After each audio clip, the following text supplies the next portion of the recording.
네, 수고하셨습니다. 다음은 존경하는 국민의힘 서울 마포갑 조정훈 의원님 질의해 주십시오.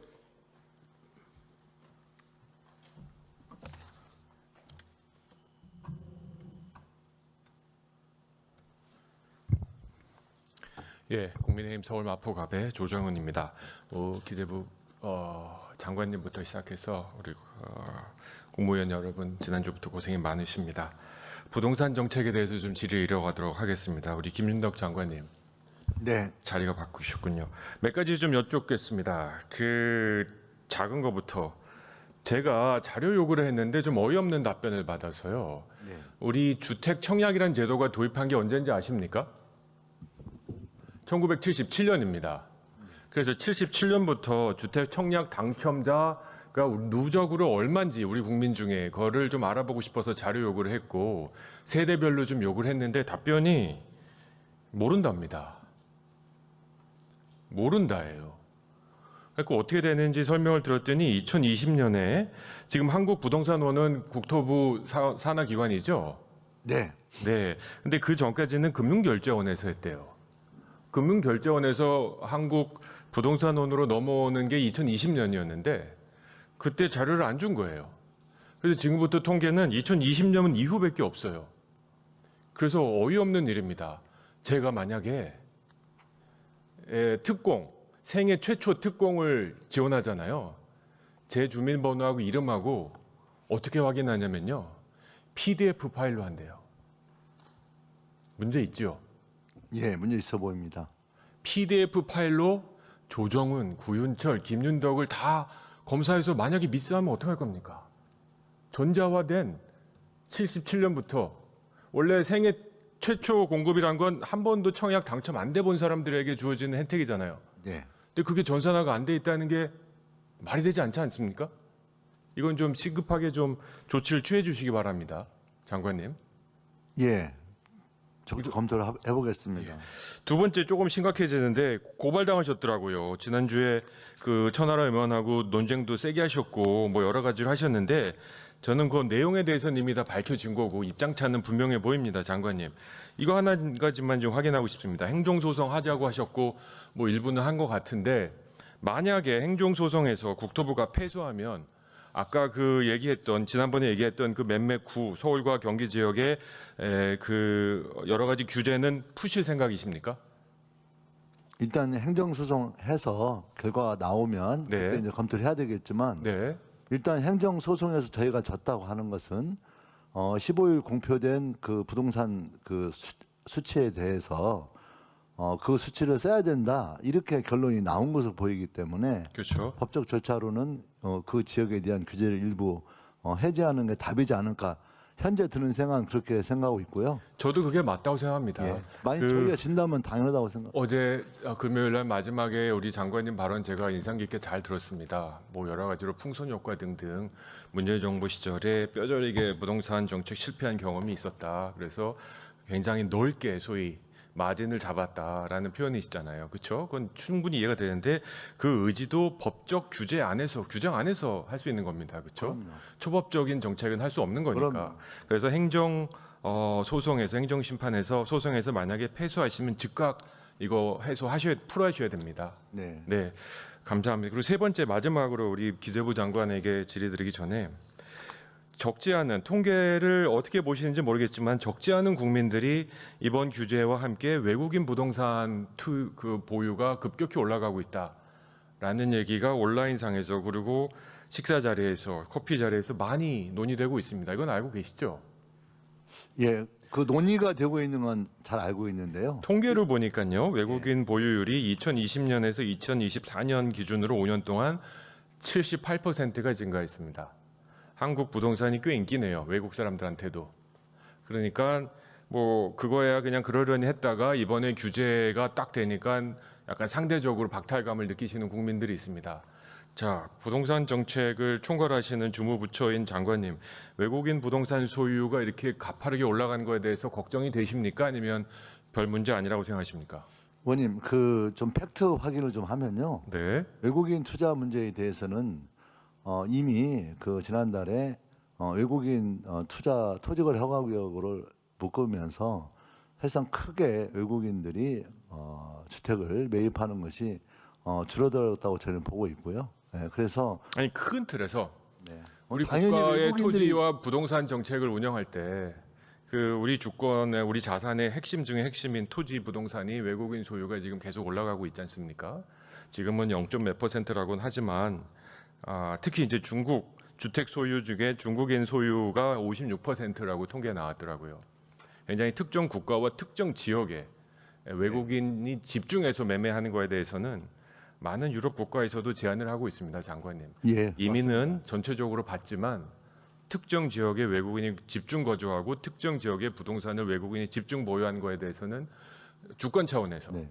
규제를 하는 것은 저는 국익에 맞다고 생각합니다. 네. 이거에 대해서는 좀 구체적인 자료를 제가 제안을 드릴 테니까 네. 검토해 주시기 바랍니다. 의원님 한 말씀만 드리면요. 네, 짧게 그 부탁드립니다. 의원실에 우리 의원님에게 외국인 토지거래 허가 구역 지정 문제에 대한 저희가 8월에 발표한 내용에 대해서 자세하게 정리해서 의원님께 별도로 보고를 드리도록 하겠습니다. 예, 그러니까 제가 질문 드리는 건 장관님, 이 10월 15일 또는 8월 정책이 외국인이 제외됐다 안 됐다가 아니고 큰 틀에서 지난 5년 동안 윤석열 정부, 문재인 정부를 거치면서 외국인 보유율이 지금 올라가고 있다는 그 현상이에요, 장기적으로. 근데 이거를 어떻게 관리할 것인가? 그냥 아무나 막 사세요로 갈 것인가? 아니면 정책적 제한을 두고 유럽 일부 국가에서 하는 것처럼 상한선을 둘 것인가?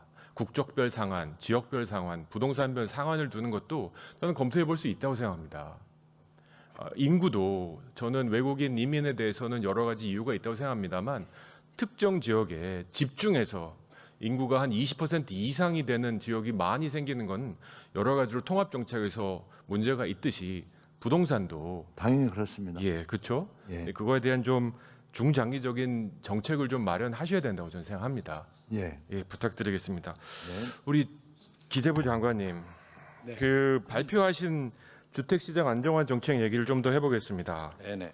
그 우리 지난주 나오셨던 김민석 총리도 얘기했지만 여러 가지 이유 중에 세 가지가 금리, 유동성 그리고 공급 부족입니다. 금리야 큰 틀에서 뭐 한국은행 총재가 나오셔야 되는 문제니까 유동성 얘기를 좀 해보겠습니다. 쉽게 얘기해서 뭐 말이 좋아서 유동성이지 돈이 많이 풀렸다라는 거 하지 않습니까? 그래서 돈이 갈 곳이 없으니까 부동산을 많이 사고 또 뭐라고 부르셨더라? 장기적인 투기 수요가 많아졌다라고 했는데 생각해 보면 돈을 많이 푼 주체는 누굽니까? 국가 아닙니까? 민간이 돈을 많이 풀 수가 있습니까? 유동성 공급 과잉의 책임이 국민에게 있는 건 아니죠. 그건 정책적 결과 아닙니까, 장관님? 제 말이 틀렸습니까? 예, 국민의 호주머니에 현금이 유동성이 많아진 건 국가가 돈을 많이 풀어서지 뭐 막말로 국민이 어디서 돈을 찍어낸 게 아니잖아요. 그렇죠? 그러니까 유동성 공급 과잉은 남 탓할 게 아니라고요.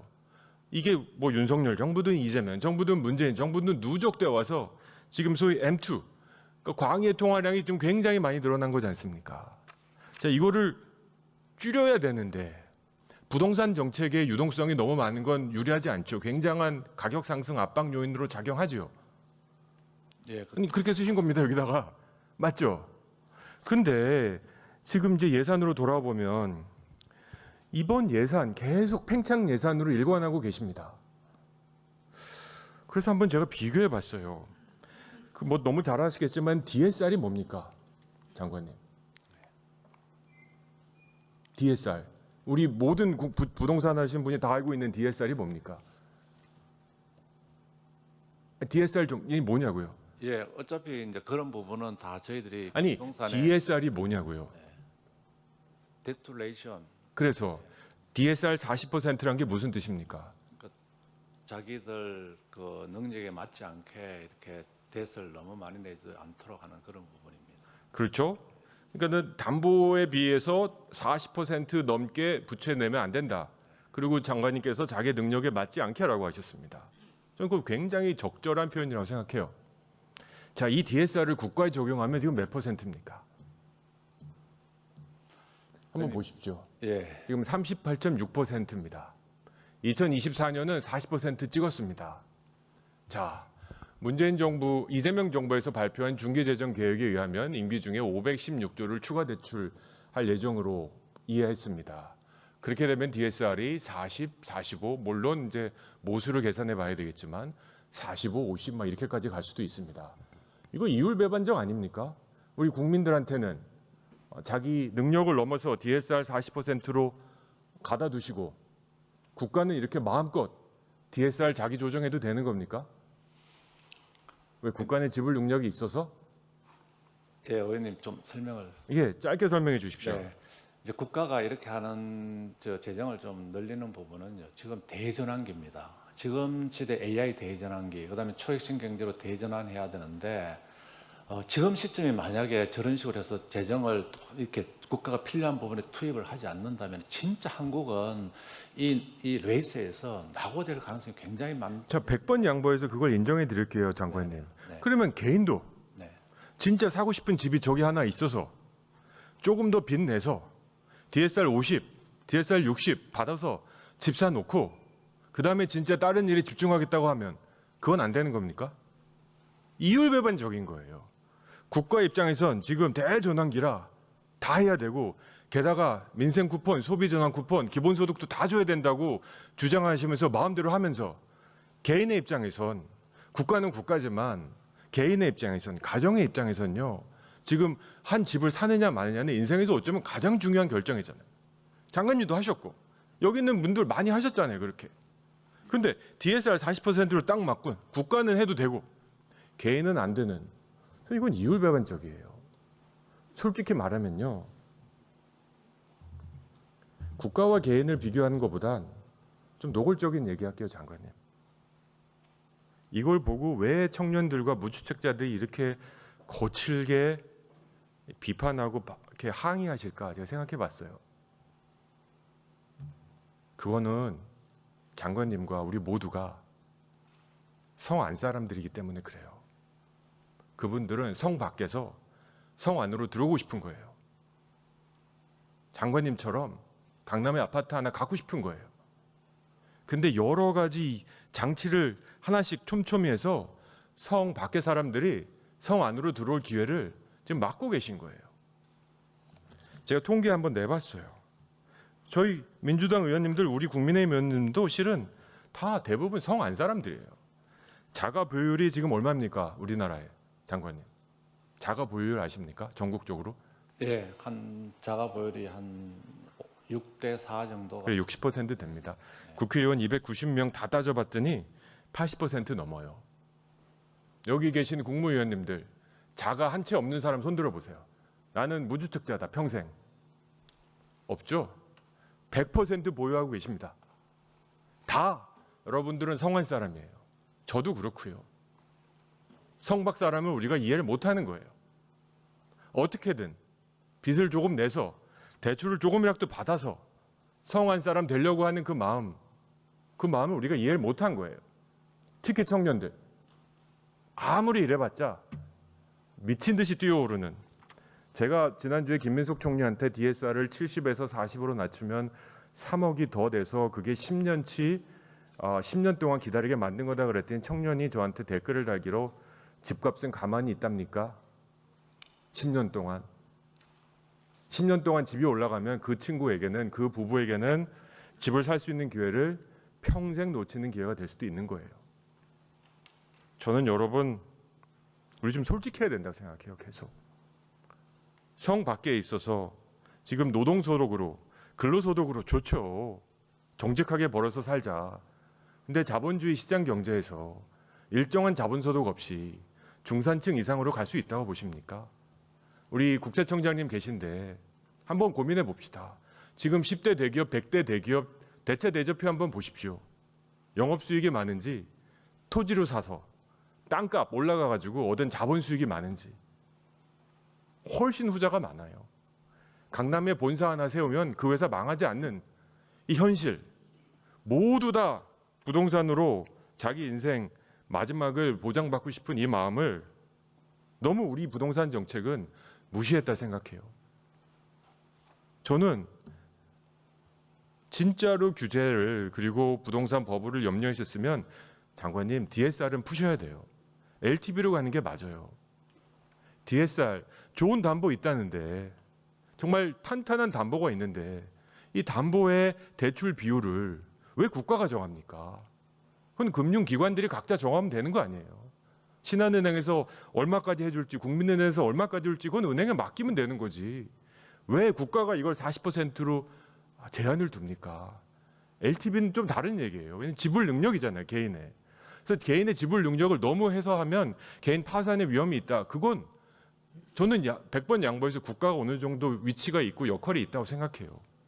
근데 전적으로 금융시장에서 했어야 될 DSR을 그리고 금융시장마다 자신들의 그 대출 심사를 하는 노하우가 있고 기술이 있을 거 아닙니까? 이거를 일괄적으로 DSR 40으로 묶어버리니 억울한 거죠. 좋은 물건이 있고 지불 능력까지 있는데 이놈의 DSR 때문에 나는 집에 올라탈 기회를 놓친 거예요. 근데 잠깐만 기다려라. 내년임 되면 그 후가 되면 기회 있다. 그때 제가 처음에 여쭤봤죠. 김민석 총리에게도 장관님에게도 집값 정책이 뭐냐고. 내려갈 거는 기대하지 않고 앞으로 완만하게 또는 완만하게 상승이라 그랬었잖아요. 그러니까 지금 가격이 그 집의 가장 싼 가격이라고요. 그 가격이 지금 평생 그 사람에게 살 수 있는 가장 싼 가격이라고요. 그 가장 싼 가격을 놓치게 만드는 거라고요. DSR 같은 이런 어처구니 없는 정책 때문에. 국토부 장관님, 이거 어떻게 생각하십니까? DSR 좀 조정할 의사 없으십니까? 어떤 그 실수요를 목적으로 하는 주택 매입 같은 경우에는 부분적으로 우리 국민들이 불편할 수 있다고 저는 봅니다. 다만 그 부분적으로 불순할 수 있는 게 아니라 투기 수요를 막지 못할 죽을 경우에 만큼 억울한 거예요, 장관님. 죽고 싶을 만큼 억울한 거라고요. 내가 돈 열심히 모아서 지불 능력도 있고 이 집 하나 사가지고 안정된 생활을 하고 싶은데 10월 15일 날 내 인생을 바꿔버린 거라고요. 죽을 만큼 억울한 거라고요, 그게. 잠시 불편한 게 아니고 네. 이걸 이해를 못하니까 우리 보러 성할 사람이라고 하는 거예요, 성박 사람들이. 무주택자들에게는 규제제가 하더라도 LTV가 70% 정도 되기 때문에 실제 금융대출 규제 때문에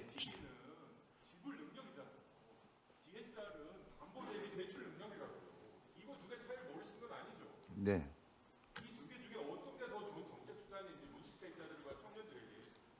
그들의 입장에서 고민을 해주십시오. 그래서 LTV까지는 이해가 된다고요. 지불 능력이 있어야 되니까. 근데 금융기관도 아닌데 국가가 이 담보물에 대출받을 수 있는 상한을 어떻게 정합니까? 이건 아니라고 생각해요. 예, 그 의원님 말씀하시는 부분 이제 공감한 부분이 많고요. 저희들도 그 청년들의 주거 사다리 이런 부분에 대해서 고민을 많이 하고 있는데 단기적으로는 그렇게 하기 위해서 일단 부동산 시장을 좀 안정화시켜야지만 청년들이 그 과격한 아까도 말씀하신 지금이 가장 싼 가격에도 10년 되면 엄청나게 올라가는 걸 막을 수 있는 예, 그래서 저희들이 그래서 이제 의원님 제가 지난번 말씀드린 것처럼 부동산 시장은 안정화로 이렇게 좀 가는 게 저희들 목표라고 이렇게 생각을 하고요. 네. 네. 지금 하신 건 안정화가 아니고요. 네. 거래 금지 조치예요. 이거 풀리면요. 통선 효과 정말 어마어마하게 나옵니다. 거래가 안 되는 거지. 활발한 거래에서 집값이 안정되는 거 아닌 걸 논의하시죠. 예, 그래서 저희들이 거래를 막은 거예요. 예. 그러니까 모라토리엄을 선언하신 거라고요. 근데 모라토리엄 얼마까지 할 거예요? 그래서 26년 10월 31일 그 이전 또는 그 이후에 풀 거 아닙니까? 그때 장관이 있을지 안 했을지 모르겠습니다만 자신 있으세요? 그래서 의원님 저희들이 네, 이제 전에 주시기 바랍니다. 주택 공급을 좀 청년들이 좋아하는 그런 주택 공급도 최대한 늘리고 하는 다각적인 노력을 통해 가지고 그 우리 실수요자들 돈 달라는 거 아니잖아요. 자기 능력, 지불 능력 있는 사람들 집 사게 해달라고. 국가에서 돈 달라는 거 아니잖아요. 좀 생각을 좀 해주시고 정책 변화를 좀 요청드립니다. 이상입니다. 네.